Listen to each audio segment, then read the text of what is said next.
Today we are going to start our second chapter of engineering methodology, that is standards and comparators. So इसका background या इसका जो है क्या importance है ये हम लोगों ने फर्स्ट चैप्टर में भी देख लिया था। अभी हम देखते हैं उसको यूज़ कैसे करते हैं, how to use this standards and comparators and what is the standards and what are the comparators, what are the different types of comparators. So what we are going to study in this chapter: introduction, basic principle, uses, characteristics, classification, mechanical comparators and its types, mechanical optical comparator, electrical comparator and pneumatic comparator. These all things we are going to study in this chapter. First of all, अगर हम introduction की बात करते हैं, so what is comparator? Comparator is a precision instrument. What is comparator? Comparator is a precision instrument. अगर हम comparator के introduction की बात करते हैं, so what is comparator? Comparator is a precision instrument. Precision मतलब क्या है? अभी देखो यहाँ पे precision. अगर हम if we are measuring a set of measurement, if we are taking the set of measurement and that to be at accurate value, तो इसको क्या बोलेंगे हम लोग? Precise and accurate. So comparator क्या करता है? कंपेरेटर एक्यूरेसी के साथ साथ प्रिसिशन को भी फॉलो करता है। Then employed to compare the dimensions of a given component with given standard. अब इसके नाम में ही लिखा है ना कंपेरेटर। कंपेरेटर मतलब क्या है? कंपेयर करने वाला। कंपेरेटर किसको बोलेंगे हम? A device which compares. अब कंपेयर्स अमॉन्ग होम, किसके दरमियान वो कंपेयर करेगा, किसके बीच में वो कंपेयर करेगा, या किसको कंपेयर करेगा? मेजर्ड वैल्यू को कंपेयर करेगा गिवन वैल्यू के साथ या स्टैंडर्ड वैल्यू के साथ। हाँ, किसके साथ कंपेयर करेगा? ये मेजर्ड जो कर रहे हैं हम लोग, जो वैल्यू अभी मेजर हो रही है उस वैल्यू को कंपेयर करेगा। किसके साथ कंपेयर करेगा? स्टैंडर्ड वैल्यू के साथ कंपेयर करेगा। तो अब स्टैंडर्ड वैल्यू जो है वहाँ पे ऑटोमेटिकली हम सेट कर देंगे। बहुत सारे इंस्ट्रूमेंट्स में या बहुत सारे कंपेरेटर्स में क्या होता है, बाय डिफॉल्ट एक स्टैंडर्ड वैल्यू पहले से ही फिक्स कर दी जाती है। अब करना क्या होता है उसमें? मेजर करना है। मेजर करने के बाद वो डिफरेंस वो बता देगा कि स्टैंडर्ड वैल्यू का और मेजर्ड वैल्यू के बीच में क्या डिफरेंस आ रहा है। जितना ज़्यादा डिफरेंस रहेगा दैट मीन्स वो उतना ज़्यादा उसके अंदर एरर है। जितना कम डिफरेंस रहेगा दैट मीन्स वो उतना ज़्यादा एक्यूरेट है। ठीक है। Employed to find out by how much the dimensions of the given component differ from that of a known datum. So अगर आसान वर्ड्स में अगर उसको हम एक्सप्लेन करना चाहे कंपेरेटर को, तो उसको ऐसे बोल सकते हैं: comparator is a device which compares the measured value with standard value. बस इतना भी अगर आप याद रख लेंगे तो काफ़ी है। फिर से बोलता हूँ मैं, comparator is a device which compares the measured value with standard value. ठीक है। नाउ अब ये कैसे काम करता है? कंपेरेटर का जो है वर्किंग ऑपरेशन क्या है? तो सबसे पहले देखो यहाँ पे इस तरीके का एक सेटअप रहता है। ठीक है, ये सेटअप बताया गया है आप लोगों को, जिसके अंदर एक डायल इंडिकेटर रहेगा, आपको एक डिस्प्ले रहेगा डायल इंडिकेटर। देन उसमें एक प्लंजर लगा हुआ रहेगा और उस प्लंजर के नीचे आपका जो वर्क पीस है वो वर्क पीस को रखा जाता है। इनिशियली क्या करते हैं? इनिशियली ये स्टैंडर्ड रखने के बाद, अभी देखो ये प्लंजर है ना आपका, प्लंजर के नीचे स्टैंडर्ड को रखा हुआ है। डायग्राम ए की अगर हम बात करते हैं तो प्लंजर के नीचे क्या रखा हुआ है? स्टैंडर्ड वर्क पीस रखा हुआ है या रेफरेंस रखा हुआ है। मतलब जिसके अकॉर्डेंस में हमको बाकी सारे मेजरमेंट करने हैं, जिसके रेफरेंस में हमको बाकी सारे मेजरमेंट करने हैं, उसको क्या बोल रहे हैं हम लोग? स्टैंडर्ड बोल रहे हैं। तो उस वर्क पीस को क्या किया हमने? यहाँ पे प्लंजर के नीचे रखा है। अब यहाँ पे अगर आप डायल इंडिकेटर पे नोटिस करोगे तो आपका जो पॉइंटर है वो 0 के ऊपर आना चाहिए। उसको सेट किस तरीके से करेंगे हम लोग? यहाँ पे प्लंजर का एडजस्टमेंट होता है। प्लंजर को आप अप और डाउन मूव कर सकते हो और प्लंजर की जो मूवमेंट रहेगी अपवर्ड और डाउनवर्ड, इसके अकॉर्डिंगली आपका जो पॉइंटर है उसके अंदर भी डिफ्लेक्शन नज़र आता है। सो हम लोग प्लंजर को और पॉइंटर को इस तरीके से मैनेज करेंगे, इस तरीके से सेट करेंगे कि प्लंजर आपके स्टैंडर्ड को टच होना चाहिए और जब वो टच होता है तब आपका जो पॉइंटर है वो 0 पे आना चाहिए। इस तरीके से हमको उसको सेट करना पड़ेगा। अब ये क्या आ गया, 0 मतलब क्या हो गया हमारा, ये स्टैंडर्ड वैल्यू सेट हो गया वहाँ पर। अभी हम क्या करेंगे, ये स्टैंडर्ड को हटा देंगे। अभी हमारा वर्क पीस लगाएंगे यहाँ पे। देखो डायग्राम बी में अगर आते हैं हम लोग, तो हमने क्या किया, अभी स्टैंडर्ड को हटा दिया। अभी जो पार्ट्स के, जो वर्क पीसेस के हमको डायमेंशंस मेजर करने हैं, उसको मेजर करने लगे हैं अभी हम लोग। अभी हमने इसको सेट कर दिया था स्टैंडर्ड के अकॉर्डिंगली। डायग्राम में क्या है, क्या क्या क्या किया है हम लोगों ने, हमने सेट किया है उसको स्टैंडर्ड के अकॉर्डिंगली। डायग्राम बी में क्या कर रहे हैं हम लोग, अभी मेजरमेंट परफॉर्म कर रहे हैं। सो जैसा हमने क्या किया है, यहाँ पे वर्क पीस को लगाया है प्लंजर के नीचे, तो क्या होने लगा है, देखो यहाँ पे भी ये प्लंजर में मूवमेंट होगा। वर्टिकली वो या तो अपवर्ड की तरफ मूव करेगा या तो डाउनवर्ड की तरफ मूव करेगा। अपवर्ड की तरफ कब मूव करेगा वो, जब हमारे वर्क पीस की जो थिकनेस है वो ज़्यादा रहेगी या हाइट है जो ज़्यादा रहेगी। जब हमारे वर्क पीस की हाइट कम रहेगी तो वो क्या होगा, प्लंजर वर्टिकली डाउनवर्ड की तरफ मूव करेगा। So in this example, in this particular example अगर हम बात करते हैं, तो हमारे वर्क पीस की जो हाइट है वो थोड़ी सी ज़्यादा है, जिसकी वजह से क्या हुआ, प्लंजर अपवर्ड की तरफ मूव हुआ है, ऊपर की तरफ थोड़ा सा मूव हुआ है। और जब चूंकि जो है हमारा प्लंजर के अंदर मूवमेंट हो रहा है, इसकी वजह से आपको पॉइंटर के अंदर भी डिफ्लेक्शन देखने को मिलेगा। तो ये पॉइंटर जो 0 पे सेट किया हुआ था वो कहाँ आ गया, अभी 1 के ऊपर आ गया। So there is a difference between this, there is a difference between the dimension of this work piece and standard value. ठीक है, 1 यूनिट का यहाँ पे डिफरेंस आ रहा है। और अगर मान लीजिए हम यहाँ पे और एक वर्क पीस लगाते हैं, इसके बाद दूसरा वर्क पीस लगाते हैं, और वो लगाने के बावजूद आपका जो पॉइंटर है वो 0 पे बना रहता है, जैसा कि डायग्राम में बताया गया है, दैट मीन्स वो कैसा है, आपका एक्यूरेट है। So rather than using any kind of measuring instrument, we are using a device or instrument which compares the standard value with reference value or measured value with reference value, is called as comparator. इस तरीके से जो है आपका ये comparator काम करता है।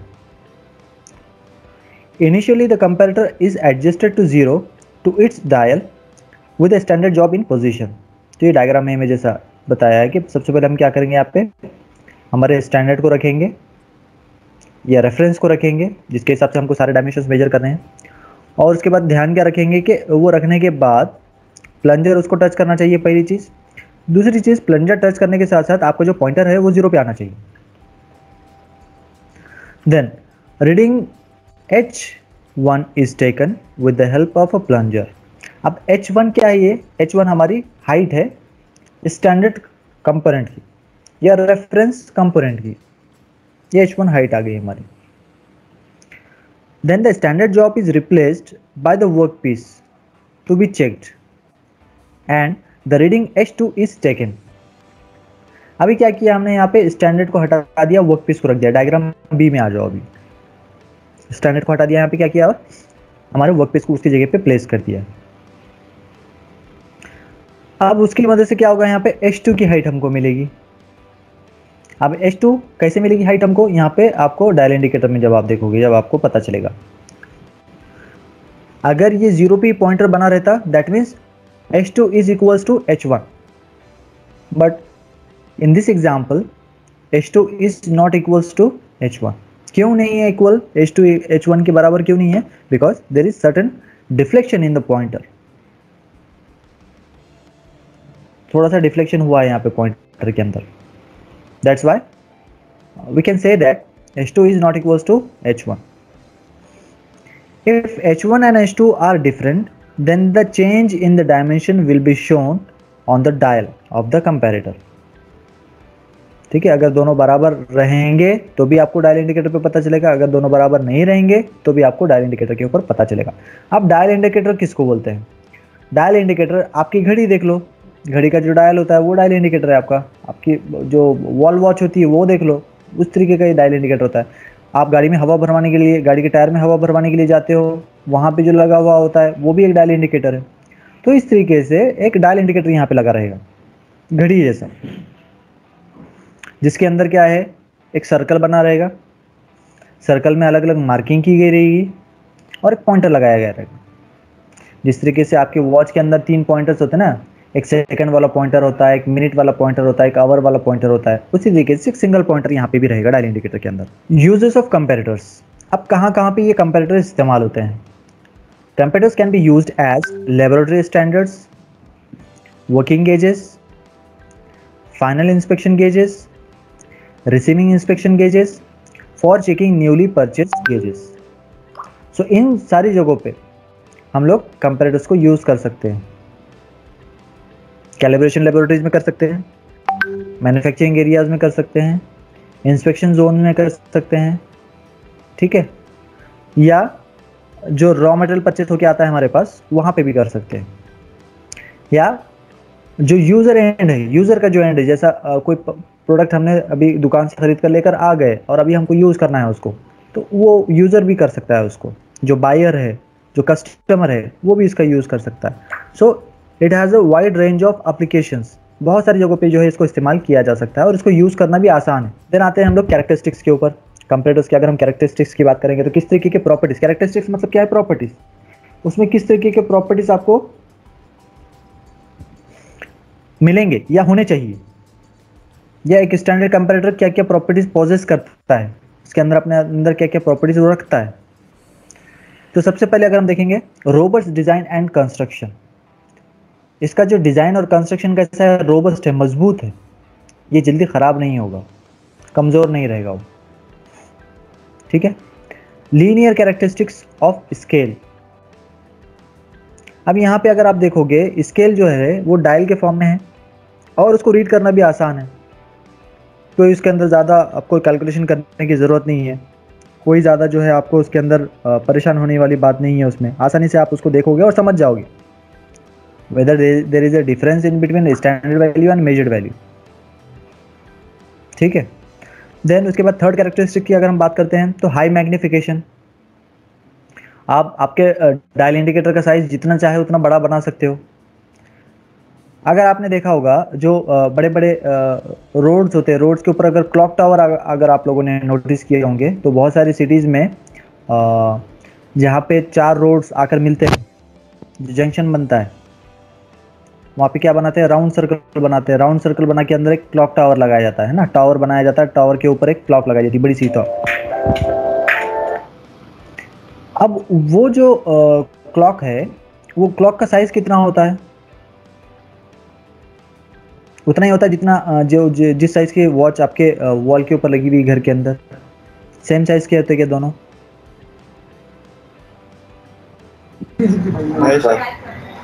हाँ, नहीं रहेंगे। क्यों नहीं रहेंगे? क्योंकि क्लॉक टावर को जो है ना वो लॉन्ग डिस्टेंस के लिए डिज़ाइन किया गया है, दैट्स वाई उसका जो साइज़ रहेगा वो बड़ा रहेगा। और आपके घर के अंदर जो बना हुआ है उसके जो रेंज रखी हुई है आपके रूम के हिसाब से रखी हुई है, तो उसका साइज जो है रूम के अकॉर्डिंगली रहेगा, छोटा रहेगा।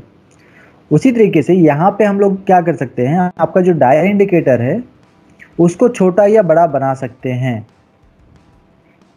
ओके। आप छोटा या बड़ा बनाएंगे तो उसमें रीडिंग में कोई चेंज नहीं आएगा। सेम उसी तरीके से जिस तरीके से क्लॉक टावर पे लगी हुई जो वॉच है वो साइज में तो बड़ी है, बट वो काम कैसे करेगी, उतना ही 24 आवर्स ही चलेगी वो भी, जैसा आपके घर वाली घड़ी चल रही है। सो वैल्यूज़ में कोई डिफरेंस नहीं आएगा।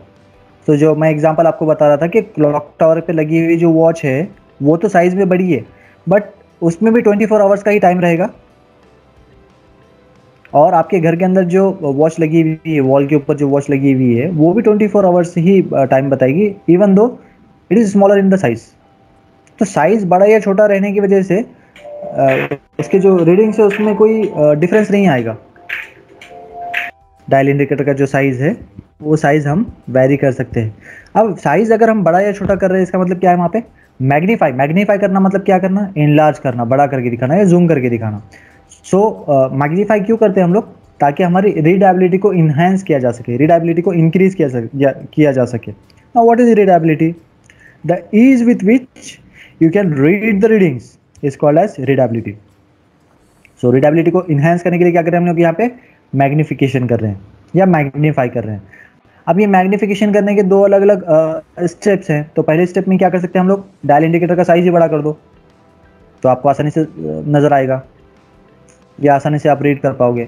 दूसरा और एक ऑप्शन हमारे पास क्या है कि वो जो डायल इंडिकेटर है उसके ऊपर जो कवर लगा हुआ है, ट्रांसपेरेंट जो कवर लगा हुआ है, वहां पे क्या करेंगे हम लोग, मैग्नीफाइंग ग्लास का इस्तेमाल करेंगे।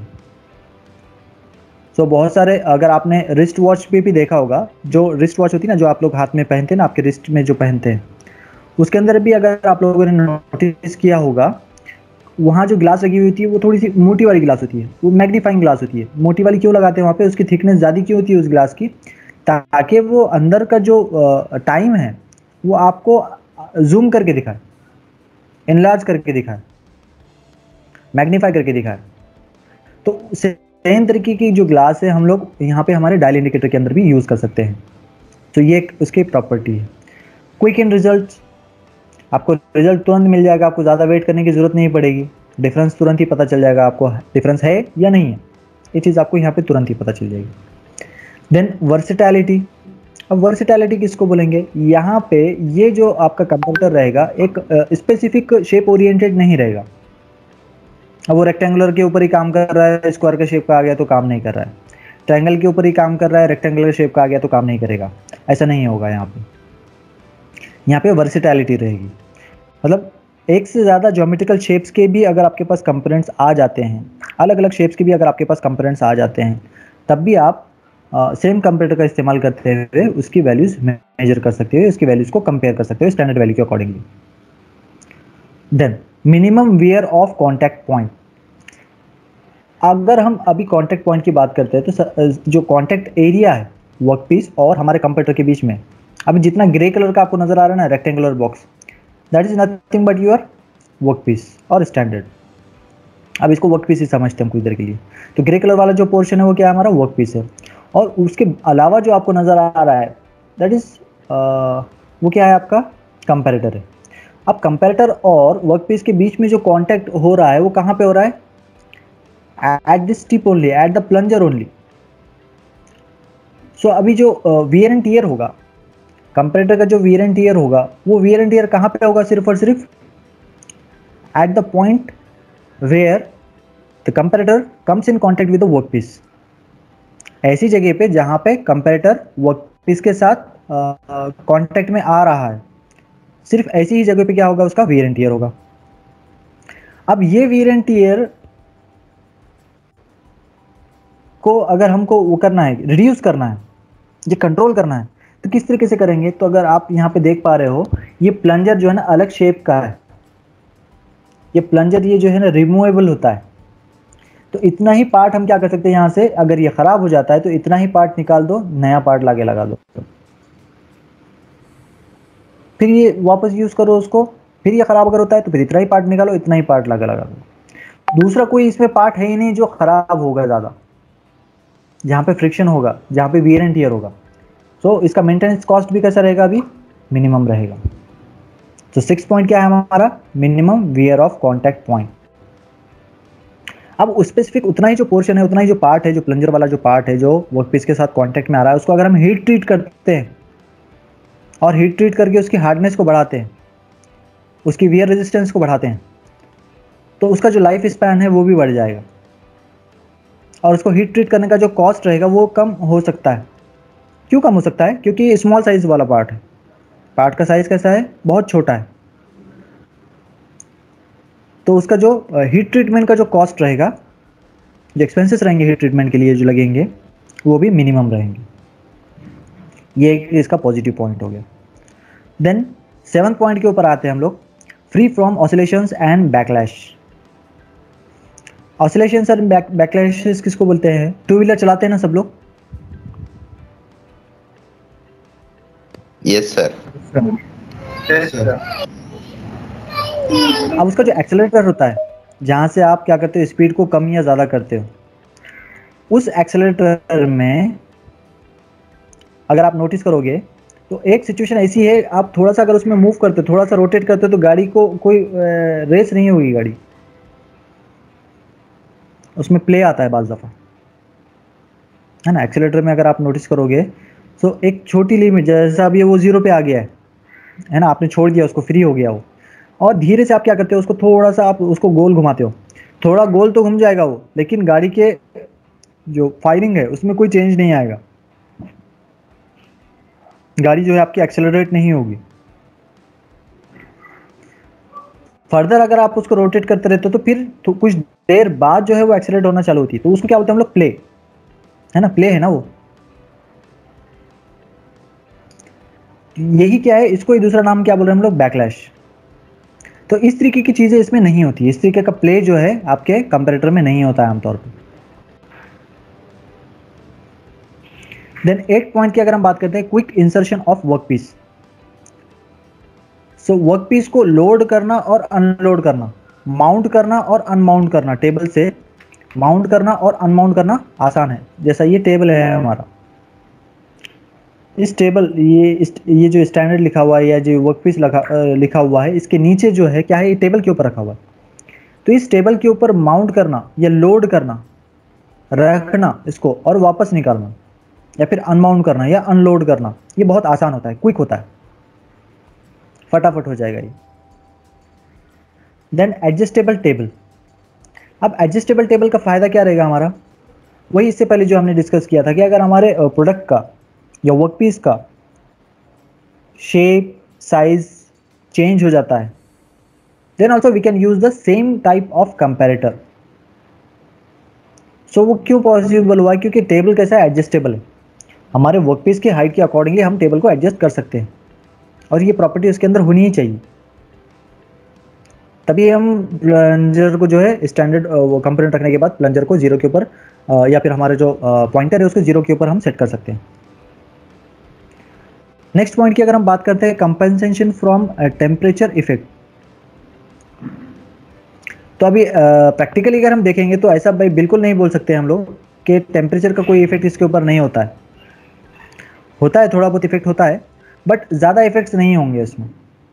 ज़्यादा इफेक्ट्स क्यों नहीं होंगे या ज़्यादा इफेक्ट्स क्यों होने नहीं देंगे, क्योंकि इसके अंदर अगर हम कॉन्टैक्ट पॉइंट की अगर बात करते हैं तो कॉन्टैक्ट पॉइंट ही छोटा सा है हमारा, जो area of contact in between the comparator and work piece is very small. तो टेम्परेचर की वजह से जो चेंजेस आते हैं या जो एक्सपांशन होता है, उसका ज़्यादा इफेक्ट आपको यहाँ पे देखने को नहीं मिलेगा। Means to prevent damage. अब इसके अंदर क्योंकि ये रोबस्ट डिज़ाइन है, तो इसमें ज़्यादातर चांसेस होते ही नहीं कि वो उसको कोई किसी तरीके का कोई डैमेज हो। अब वो डैमेज से बचाने के लिए क्या कर सकते हैं, इसको हम एक जगह पे फिक्स कर सकते हैं, फिक्सर्स लगाकर, ठीक है, जिसकी वजह से उसका जो डैमेज है वो उसको रिड्यूस किया जा सकता है। दूसरा, जैसा मैंने आपको बताया कि जो पॉइंट है जहाँ पे आपका कंपैरेटर वर्कपीस के साथ कांटेक्ट में आ रहा है, प्लंजर वाला पॉइंट है, पोर्शन है, उसको अगर हम हीट ट्रीट कर देंगे और हीट ट्रीट करके उसका वियर रेजिस्टेंस की कैपेसिटी बढ़ा देंगे, तो उससे भी हमारा जो डैमेज हो रहा है वो कम हो जाएगा, रिड्यूस हो जाएगा, ठीक है। अगर हम आगे बढ़ेंगे इसके क्लासिफिकेशन के ऊपर, basically the comparators are divided into several types. बहुत सारे टाइप्स है देखो यहाँ पे अभी, बट इनमें से आपके सिलेबस के अंदर कुछ लिमिटेड ही दिए हुए हैं, उनके ऊपर ही हमको जो है फोकस करना है। तो अगर मेजर टाइप्स की अगर हम बात करते हैं, तो सबसे पहला जो टाइप है इसका मैकेनिकल कंपैरेटर, दूसरा टाइप है mechanical optical comparator, electrical and electronics comparator, pneumatic comparator, fluid displacement comparator, projection comparator, multi check comparator, automatic gauging, electromechanical comparator, high sensitive calibration comparators. So these are the different types of comparators which are available in the market, but as far as your syllabus is concerned, we are going to focus only on 6 different types of comparators. सिर्फ और सिर्फ हम क्या करेंगे, आपके syllabus के हिसाब से सिर्फ 6 कंपैरेटर्स के बारे में हमको पढ़ना है और उन्हीं के ऊपर हम फोकस करने की कोशिश करेंगे। तो मैकेनिकल कंपैरेटर एक है इसमें, न्यूमेटिक कंपैरेटर एक है इसमें, ठीक है, इलेक्ट्रिकल एंड इलेक्ट्रॉनिक्स कंपैरेटर आएगा उसमें एक, ठीक है। सो इस तरीके से आपके कंपैरेटर्स हम स्टडी करने वाले हैं। अगर हम डिटेल में जाते हैं मैकेनिकल कंपैरेटर के सब टाइप्स की अगर हम बात करेंगे, तो डायल इंडिकेटर सबसे पहले आएगा, देन रीटैप कंपैरेटर आएगा, then sigma comparator, then Johansson mikrokator. तो ये सारे मैकेनिकल कंपैरेटर के सारे टाइप्स हम पढ़ने वाले हैं इस चैप्टर के अंदर। सो स्टार्ट करते हैं हम लोग मैकेनिकल कंपैरेटर से। It is self controlled and no power or no any other form of energy is required. Mechanical comparator को चलाने के लिए किसी किस्म का एक्सटर्नल पावर सोर्स की ज़रूरत उसको नहीं होती है, ये अपने से ही काम करता है, सेल्फ कंट्रोल्ड है। It employees mechanical means for magnifying the small movement of the measuring stylus. Now what is stylus? What is stylus? Stylus किसको बोल रहे हैं हम लोग? ये प्लंजर, ये जो कैंडल नज़र आ रही है ना आपको, ये छोटा सा कर्सर अगर आप लोगों को नज़र आ रहा है मेरा, तो देखो यहाँ पे है कर्सर। सो ये जो पार्ट है, ये एक लाइन और ये एक लाइन, इस पार्ट को क्या बोल रहे हैं हम लोग? स्टाइलस बोल रहे हैं। ये डायग्राम बी में अगर मैं बताऊं आपको, इस पार्ट को क्या बोल रहे हैं हम लोग? स्टाइलस बोल रहे हैं।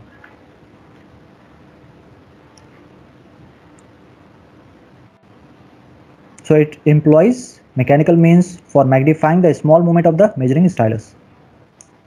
तो वो जो स्टाइलस है उसके अंदर जो मूवमेंट हो रहा है, उस मूवमेंट को मैग्नीफाई करने के लिए जिस अरेंजमेंट का हम लोग इस्तेमाल कर रहे हैं, वो कौन से टाइप का अरेंजमेंट यूज़ कर रहे हैं हम यहाँ पे?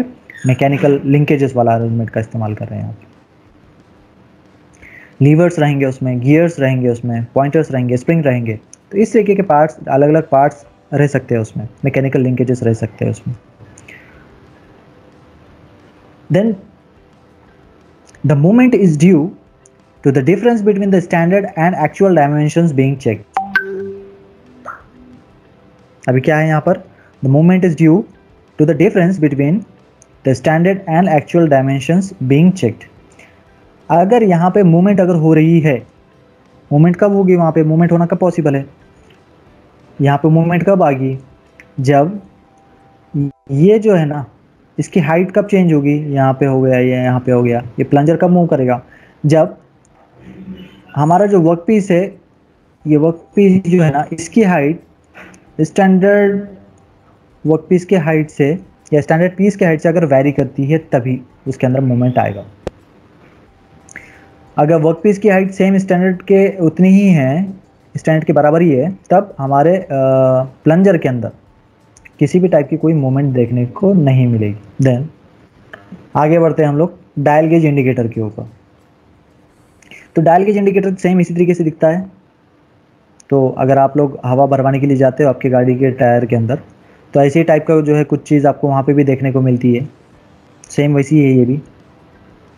देखो इसके अंदर भी प्लंजर है, यहाँ पे देखो ये पॉइंटर है आपका, ठीक है। तो इसको क्या करते हैं, यहाँ पे अलग से ये निकल जाता है। This is the only area where this comparator comes in contact with the work piece. तो इसको क्या है, रिमूवेबल बनाया गया है, क्योंकि सबसे ज़्यादा अगर वियर एंड टियर अगर इसमें होता है किसी पार्ट का, इस पूरे कंप्यूटर में अगर किसी पार्ट का सबसे ज़्यादा वियर एंड टियर होता है, तो वो सिर्फ इतने ही पोर्शन का होता है। इसलिए इसको क्या कहते हैं, रिमूवेबल बनाया जाता है, ताकि अगर इसका वियर एंड टियर होता है और ख़राब हो जाता है, तो सिर्फ इतना ही पार्ट अगर हम चेंज कर देंगे तो हमारा कंप्यूटर और पहले जैसा हो जाएगा या अच्छे से काम करने लगेगा, एक्यूरेट रीडिंग देने लगेगा, ठीक है। तो अब ये काम किस तरीके से करता है, तो यहाँ पे आप देख सकते हो कि इसके अंदर जो पूरा अरेंजमेंट लगा हुआ है, ये कैसा अरेंजमेंट है, मैकेनिकल लिंकेजेस का अरेंजमेंट है। किस तरीके का अरेंजमेंट है ये, मैकेनिकल लिंकेजेस वाला अरेंजमेंट है। इसके अंदर आपको स्प्रिंग्स देखने को मिलेंगे, गियर्स देखने को मिलेंगे, है ना, लिंकेजेस रहेंगे इसके अंदर। तो इस तरीके का जो है यहाँ पे सारा सिस्टम लगा हुआ है। तो सबसे पहले अगर हम बात करते हैं, यहाँ पे एक वर्टिकल कॉलम नज़र आ रहा है आपको, ठीक है। अब ये वर्टिकल कॉलम क्या है आपका, ये रैक है, rack and pinion arrangement, rack and pinion arrangement. अब किस तरीके से होता है रैक एंड पिनियन अरेंजमेंट, यहाँ बताता हूँ मैं आपको काम कैसे करता है। देखिए इस तरीके का अरेंजमेंट होता है। एक वर्टिकल कॉलम आ गया आपका, इसके अंदर गियर्स बने हुए हैं, टीथ बने हुए हैं। ये जो है आपका सिलेंड्रिकल गियर हो गया, इसके अंदर टीथ बने हुए हैं। फिर ये दोनों के अंदर मूवमेंट होगा, अपवर्ड और डाउनवर्ड जो है मूवमेंट होगा आपका। जो वर्टिकल कॉलम रहता है उसको रैक बोलते हैं, जो सिलेंड्रिकल गियर जैसा नज़र आ रहा है आपको उसको पिनियन बोलते हैं हम लोग, ठीक है। तो ये रैक और पिनियन क्या करता है यहाँ पे, वर्टिकल मोशन को हॉरिजॉन्टल मोशन में या रोटेशनल मोशन में कन्वर्ट करने के काम में आता है, या रोटेशनल मोशन को वर्टिकल मोशन में कन्वर्ट करने के काम में आता है। आ रही है बात समझ में? So this is all about your rack and pinion arrangement. तो सेम टाइप का अरेंजमेंट जो है यहाँ पे हमारे पास भी इस्तेमाल हो रहा है डायल गेज इंडिकेटर के अंदर। देखो यहाँ पे ये रैक एंड पिनियन अरेंजमेंट, यहाँ पे गियर बने हुए हैं, देखो इस वाले हिस्से में अगर आप देख पा रहे हो तो यहाँ पे गियर्स बने हुए हैं, ठीक है। और वर्टिकल पोर्शन में क्या है, यहाँ पे रैक हो गया ये, और ये वाला जो पोर्शन है ये आपका पिनियन हो गया। अभी सबसे पहले अगर हम आएंगे तो यहाँ पे देखो ये वाला जो पोर्शन है यहाँ पे आपका वर्क पीस रखा हुआ रहेगा। इस वर्क पीस के कॉन्टेक्ट में जैसे ये प्लंजर आएगा तो क्या होगा यहाँ पे, अगर मान लीजिए वो प्लंजर क्या है आपका स्टैंडर्ड के बराबर ही है, सेम स्टैंडर्ड के उतना ही है, so there will be no movement in this rack. Rack के अंदर किसी भी टाइप का कोई मूवमेंट ही नहीं होगा, वो अपनी जगह पे बना रहेगा। और जब रैक के अंदर कोई मूवमेंट ही नहीं हो रहा है तो आपका जो पॉइंटर है उसमें भी कोई मूवमेंट नहीं होगा। और पॉइंटर कहाँ पे था, इनिशियली 0 के ऊपर सेट किया हुआ था। अगर आप यहाँ पे देख पा रहे हो तो इनिशियली क्या किया था हमने, स्टैंडर्ड वैल्यू को लगाने के बाद यहाँ पे 0 पे सेट कर दिया था उसको। तो सेम क्या रहेगा अपना 0 के ऊपर बना हुआ रहेगा। हाँ, इन केस अभी हमने जो वर्क पीस लगाया है उसका साइज थोड़ा सा चेंज हो गया, अभी डिफरेंट हो गया, स्टैंडर्ड के हिसाब से नहीं है, थोड़ा सा बड़ा साइज का आ गया। तो उसकी वजह से क्या होगा, आपके रैक के अंदर अभी रैक किसके साथ कनेक्टेड है, ये पॉइंटर के साथ कनेक्टेड है, प्लंजर के साथ कनेक्टेड है। तो प्लंजर क्या होगा, प्लंजर ऊपर की तरफ जाएगा तो इसकी वजह से रैक भी ऊपर की तरफ जाएगा। फिर ये मूवमेंट की वजह से क्या होगा, यहाँ पे ये पिनियन में रोटेशन होगा। ये पिनियन जब रोटेट होगा, पिनियन P1 जब रोटेट होगा उसका इफेक्ट पिनियन P2 के ऊपर भी आएगा। पिनियन P2 का जो इफेक्ट है वो पिनियन P3 के ऊपर भी आएगा। और पिनियन P3 के जब गोल घूमेगा उसका जो इफेक्ट है वो पॉइंटर पे भी जाएगा, क्योंकि पिनियन P3 पॉइंटर के साथ भी कनेक्टेड है। आ रही है बात समझ में? देन अब ये हेयर स्प्रिंग का क्या काम है, हेयर स्प्रिंग का काम ये है कि अपने ओरिजिनल लोकेशन पे उसको वापस लेकर आना है, रीसेट करना है, जैसा बोलते हैं हम लोग, रीसेट करना है। अब रीसेट करना मतलब क्या है, अभी मान लीजिए ये एग्जांपल की बात करते हैं हम लोग, तो ये क्या हो गया, हमारा जो स्टैंडर्ड था, स्टैंडर्ड वर्क पीस जो था उससे बड़े साइज का हमारे पास वर्क पीस आ गया। तो इसकी वजह से क्या हुआ, यहाँ पे रैक के अंदर मूवमेंट हुआ, जिसकी वजह से पिनियन P1 P2 P3 में मूवमेंट हुआ, जिसकी वजह से यहाँ पे पॉइंटर में भी डिफ्लेक्शन आया। अभी हमने क्या किया, ये वर्क पीस को यहाँ से हटा दिया, निकाल दिया है। निकालने के बाद क्या होगा, ये रैक अपनी जगह पे वापस आना चाहिए। अब ये रैक को अपनी जगह पे या पॉइंटर को 0 पे लाना है, पॉइंटर को 0 पे लाना है, इसका मतलब क्या करना है आपको, सब चीज़ों को पिनियन P1 P2 P3 को वापस अपनी जगह पे लेकर जाना है। तो वो लेकर जाने के लिए हेल्प करता है ये हेयर स्प्रिंग। कौन हेल्प करता है, ये हेयर स्प्रिंग H, जिसकी वजह से आपका जो रैक है वो नीचे की तरफ आएगा, नीचे की तरफ मतलब अपने ओरिजिनल पोजीशन पे आएगा। अगर बड़े साइज का वर्क पीस था तो ऊपर की तरफ जाएगा, अगर छोटे साइज का वर्क पीस रहेगा तो नीचे की तरफ जाएगा। तो जो एग्जांपल हमने देखा था वो कैसा था, साइज में बड़ा था, स्टैंडर्ड के अकॉर्डिंगली, स्टैंडर्ड के कंपेरेटिवली थोड़ा सा बड़ा था, तो ऑब्वियसली रैक आपका क्या होगा, ऊपर की तरफ मूव होगा। तो जब वो रीसेट होगा, वर्क पीस जब हम हटाएंगे तो क्या होगा, रैक नीचे की तरफ आएगा। और नीचे की तरफ कब तक आएगा, जब तक कि आपका ये पॉइंटर 0 पे नहीं आ जाता। तो अपने आप ही रीसेट हो गया ये। और ये रीसेट होने के लिए हेल्प किसने किया, यहाँ पे ये स्प्रिंग अरेंजमेंट ने किया।